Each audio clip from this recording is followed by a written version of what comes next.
much did they first pay you to give up on your dreams? 27 grand a year. And when were you going to stop and come back and do what makes you happy? I see guys who work at the same company for their entire lives, guys exactly like you. They clock in, they clock out, and they never have a moment of happiness. You have an opportunity. This is your rebirth. If not for you, do it for your children. Please prepare for this process to continue the rest of your life. There are nothing but difficulties in achieving your goal. Listen, folks, success is hard. It's really hard. Now, when you're trying, you're going to fail. But quitting, just stopping, that was the number one thing I understood. And then number two, you have to make sure that your dreams, your aspirations and goals are so big that not accomplishing them is not an option. There were times I doubted whether or not I can do what I needed to do. There's a Doug Williams in everybody here. There's greatness in you. And you've got to learn how to tune out the critics outside and the critic inside. And since I'm going to do this, I'm going to harness my will. And I'm not going to let anything stop me. I deserve this. When you are trying to get to the next level and you can see where you're trying to get to, there is a ceiling that you have to break through. But in order to get to the next level is because you can see what you want to become. But the only reason you can see the next level is because this ceiling is made of glass. In order to get to the next level, you must be willing to break through the glass. Anytime you break through glass, you are going to get cut. You are going to bleed. And in order to get to the next level, you are going to have to give up something that you care about. You cannot take everything with you. Everybody come with you, can't go with you. See, all your friends, they can't go to the next level because they'll get up there with you, and the way they behave, they'll mess it up. So when you go through the glass ceiling, you have to be willing to get cut. The cut is going to put some bruises and blood. But that's the only way to get to the next level. I understood that. I knew that I could not remain the same and change. You got to grow. You can't hang out with everybody you've been hanging out with to go to the next level. You can't do everything you used to do. If you do that, you'll never grow. You get scared sometimes. Your mind will go blank on you. Some people you will allow to unnerve you. And you wonder, what's wrong with me? I'm not crazy.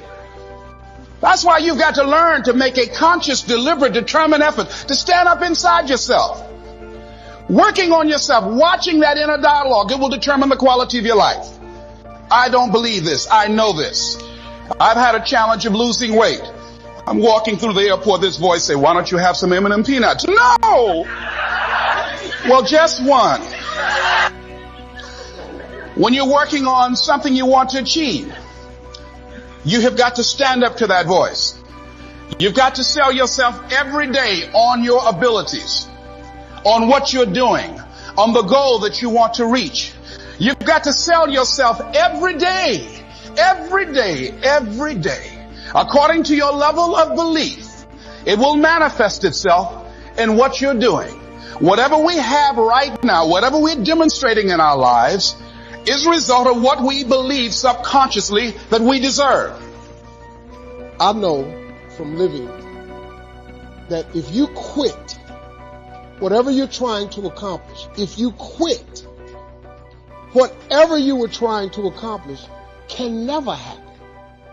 There's not even a remote possibility. If you quit, there is no chance of it popping back up again, coming back later. Quitting is guaranteed failure. I don't know what that dream is that you have. I don't care how far-fetched it might appear to be. I don't care how disappointing it might have been as you've been working toward that dream. But here's what I know. That dream that you're holding in your mind, that it's possible.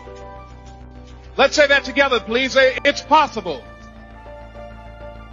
See, sometimes we can't say, I can do that.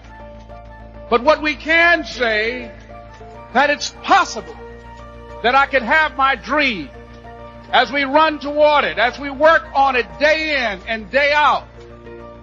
No one, ladies and gentlemen, could have convinced me when I started out just over 6 years ago working on my dream. And I want you to think about whatever your dream is, because I was willing to take a chance. And most people won't do that.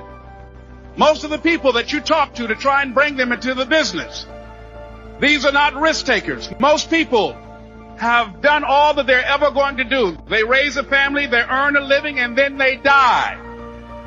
But people who are running toward their dreams, life has a special kind of meaning. And here's what I will share with you. That in the process of working on your dreams, you are going to incur a lot of disappointment, a lot of failure, a lot of pain, a lot of setbacks, a lot of defeats. But in the process of doing that, you will discover some things about yourself that you don't know right now. What you will realize is that you have greatness within you. What you'll realize is that you're more powerful than you can ever begin to imagine. What you will realize is that you're greater than your circumstances, that you don't have to go through life being a victim. Negative is normal. It's not successful, but it's normal. It's part of life. You must learn to handle the negative. Don't ignore it. Handle it. Now, I know some people teach the other way. And listen to them. And listen to me. And then make up your own mind. Right? Don't be a follower. Be a student. But I say you got to handle the negative. You don't have to live in it. You don't have to dwell on it. But you do have to handle it. My opinion. Gratitude erases negativity. I'm going to show you how this works. If you wake up in the morning and you start having negative thoughts, man, this ain't my day. I woke up on the wrong side of the bed. I'm tripping. I just don't feel myself. Every time you feel, in the middle of the day, if you feel yourself doing that, stop. Just stop for a second. And start going over in your mind everything you have to be grateful for. Not everything you want. Everything you already have. Because what you have is substantial. You just haven't gone over the list and taken inventory in a long time. But the fact that you can walk, that's a blessing. The fact that you woke up, that's another blessing. The fact that you can see, think, reason, that's another blessing. The fact that you can go somewhere and get yourself something to eat, that's another blessing. The fact that you can go and turn the key and call someplace home, that's another blessing. The ability to dream is a blessing. The fact that you have an opportunity to get it right is another blessing. The fact that you're beautiful, that's another blessing.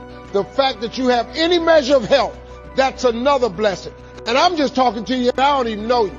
I could give you 50 things you ought to be grateful for right now. I don't even know you. Start coating your mind with gratitude. It'll change everything for you. I was reading a book by Og Mandino called The University of Success. Read one line, gave me a chill. I didn't have to read anything else in the book. He said, many of us never realize our greatness because we become sidetracked by secondary activity. We spread ourselves too thin. Don't know how to say no. And we find ourselves doing all kinds of things and never ever have time to do those things that we need to do to work on ourselves. And then there goes a second. There goes another second. There goes another second. And we can't stop and hold time. And before you know it, you wake up one day and you're behind in your dreams and your bills.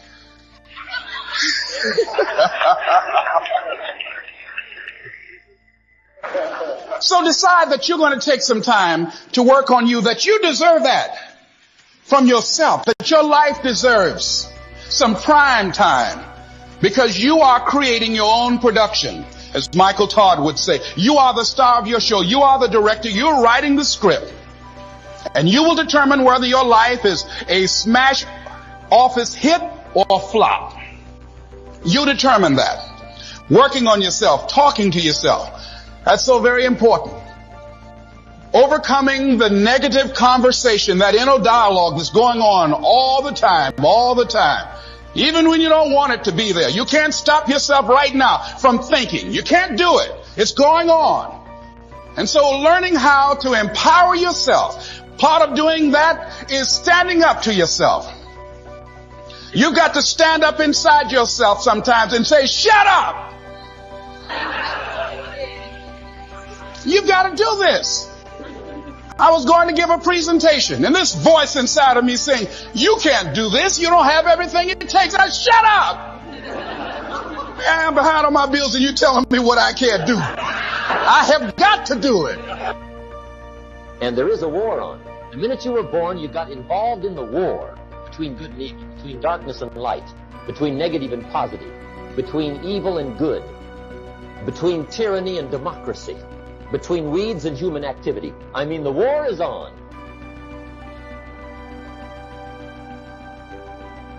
If democracy sleeps, guess who never sleeps? Tyranny. In the absence of light, guess what's automatic? Darkness. If good does not arouse itself and become active, guess what moves in? Evil. It's a war. A mental war, a physical war, a financial war, between enterprise and ease, between accomplishment and failure. It's a war. One of the things I have realized, and many of us have, that if you want something out of life, if you want to change yourself, if you want to acquire something, if there's some goal that you want to reach, that is really not easy as some people will make us feel. That living your dream, changing your behaviors, overcoming negative habits, it's challenging. It's hard. That living alone is just very difficult. And once we begin to come to grips with the fact that living is difficult, life is very challenging. I heard a song once by a guy named Dimples called, If It Ain't One Thing, It's Another. I say to you, if it ain't one thing, it's 12 others. Always something. You will never ever have a problem-free moment in life. Somebody said, and I like this, that you either in a problem or just left one or headed toward one. Anybody found that to be so? Raise your hand if you know what I'm talking about. I mean, there's always something. So how do we begin to nurture that hunger? What are the characteristics or the qualities of people that are hungry? What will it take for me to get some of the things that I want? And being hungry for those things. Number one, you've got to work on yourself. It's very important that you engage in an ongoing process to develop you. Spend more time on yourself than what you've been spending. It's very important. You owe that to yourself. The next thing that's important to know, yes, it's possible that you can choose your future and direct the course of your life as you run toward your dream. It's necessary that you have goals, that you write those goals down, that you plan, that you think constantly of how you can begin to improve what it is that you're doing. If it's your presentations, if it's your recruiting skills, whatever that is, it's also necessary that you look for ways to always find a way to pull it out when everybody else thinks that you are defeated. That you've got to take personal responsibility to know that in order to become successful, you've got to make it your personal business to do it. But the next thing, ladies and gentlemen, I want to share with you that some of you already know that it's hard. It's not easy. It's hard changing your life. It was hard when just over 3 years ago in the Penobscot building in Detroit, Michigan, where I was operating my business, and I fell on some hard times, and I was sleeping in my office. It was hard coming into the lobby, and the security said, "Excuse me, Mr. Brown, can we see you for a moment?" And I said, "Yes." And I walked up to the counter, and he gave me an envelope. And he said, "Would you mind reading it here?" And I opened the envelope, and the envelope was from management that said, "This is an office tower. It's not a hotel. Please do not sleep in your office." And I said, "Excuse me, sir." I said, "I just work long hours in creating my business. I'm an entrepreneur. And right now things are bad for me. But they're not going to be this way always. And I just asked for the opportunity to continue to operate like I'm doing. I'm not trying to make this my home." And it was hard coming through the lobby. And sometimes they would laugh. There's a guy talking about becoming successful. And look at him. He's bathing in the bathroom upstairs on the 21st floor. He sleeps on the floor. Him and two other dreamers up there. Look at him. It was hard, ladies and gentlemen, coming to speak to people. And I was facing financial difficulties in my own life. I was behind on my bills and my dreams, and I'm saying to them, you can live your dream. It was hard, ladies and gentlemen. It was very difficult to pick myself up each day believing that I could do it. There were times that I doubted myself. I said, "God, why is this happening to me? I'm just trying to take care of my children and my mother. I'm not trying to steal or rob from anybody. Why did this have to happen to me?" It was very hard. And here's what I want to say to you. For those of you that have experienced some hardships, don't give up on your dream. No one could have convinced me by holding on, by continuing to push forward, by continuing to run toward my dream, that one day I would have my own talk show. It's a long shot, ladies and gentlemen, from Liberty City, an abandoned building on a floor, never knowing my mother or father. It's a long shot. Being here with you today in this dome in Atlanta, it's a long shot. No college training, labeled educable, mentally retarded, but I kept running toward my dream.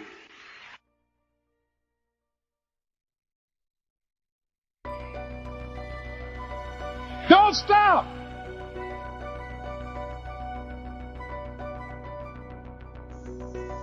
Don't stop.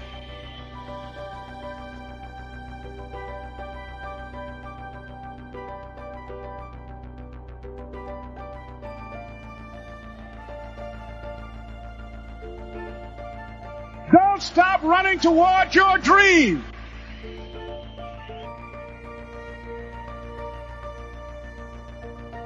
It's very important as you hold on to that dream. There are moments when you're going to doubt yourself. There are rough times are going to come, but they have not come to stay.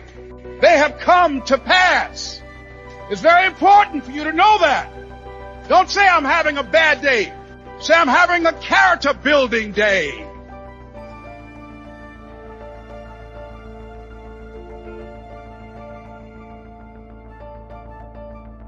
It's very important for you to believe that you are the one to make this happen. Myself, can I do this?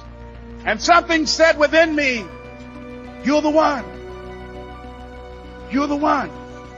And let me tell you something, ladies and gentlemen. While you're here, and before you go back home to your respected cities and communities, write down at least 5 reasons on why you deserve your dream, on why you won't give up, what's going to make you unstoppable, why you must be unreasonable, because logical, practical thinking says you can't do it today. But if you want to produce unreasonable results in your life, like living your dream and taking charge of your destiny, you've got to be an unreasonable person. You've got to be an uncommon person.